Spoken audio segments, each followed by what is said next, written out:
In the last video, we talked about the ways to solve quadratic equations. We looked at how to factor, and in this video, we will be studying how to complete the square.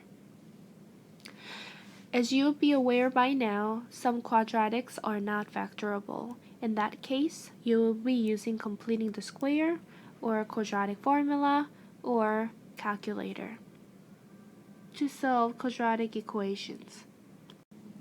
Going back to a quick review of algebra, if x squared is equal to a, then x is equal to plus minus square root of a. For example, if x squared is equal to 4, that means what number squared gives you a 4? X is equal to plus minus 2. Obviously, 2 times 2, 2 squared is equal to 4. Negative 2 times negative 2, that also gives you 4. Using this concept, we will be solving the following questions. Solve for x. In this case, we will be taking square roots on both sides, so we are left with x plus 2 is equal to plus minus root 7.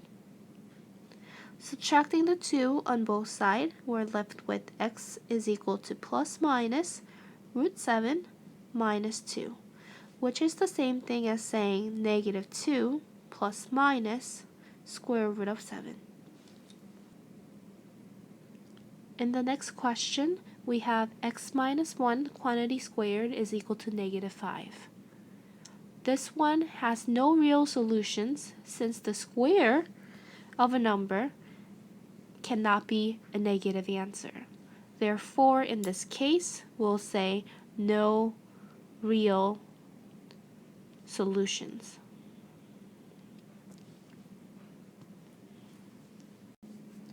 Now we will finally complete the square. First, we will put the constants on the right-hand side. So we have x squared plus 4x is equal to negative 1. Notice that I left a little blank over here. In order to complete the square, you need to take the term b. In our case, b is 4. Then divide that number by 2, then square it. So again, we're going to take the number b, divide it by 2, and then square that number. In this case, 4 over 2 is 2, and 2 squared is equal to 4. So we're going to add 4 and add 4 on both sides. So now we can finally complete the squares. Here we have x plus 2 squared, right? So we're writing it as a complete squares is equal to 3. So now the question is similar to the one that we have just done. Take the square root on both sides. You're left with x plus 2 is equal to plus minus square root of 3. Therefore, x is equal to negative 2 plus minus square root of 3.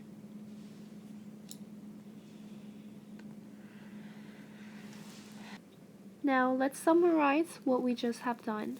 First, you want to put the constants on the right side. So constant on the right side. Right hand side. Next, you want to complete the square, meaning you want to take the term b, divide it by 2, and then square the whole thing. Then take the square root on both sides, then solve for x.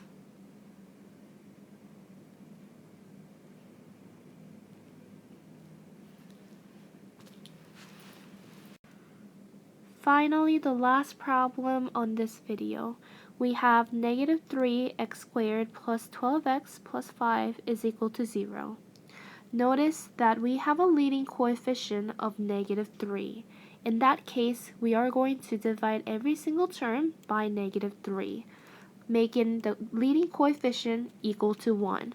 So we have x squared minus 4x minus 5 over 3 is equal to 0. Now that the leading coefficient is equal to 1, we can complete the square. We are going to first leave the constant on the right side. So x squared minus 4x is equal to 5 over 3. Take the term negative 4 divided by 2, then square it, which is equal to 4. So we're going to add 4 and add 4 on both sides. Now complete the squares. Keep in mind that the middle term is negative 4x, so we have x minus 2 to the squared is equal to 5 over 3 plus 4, which gives us 17 over 3. Now take the square root on both sides. We have x minus 2 is equal to plus minus square root of 17 over 3.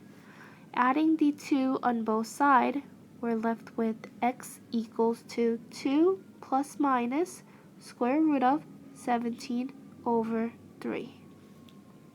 In this course, rationalizing the denominator is not mandatory, so you could leave your answer as the radicals on the denominator.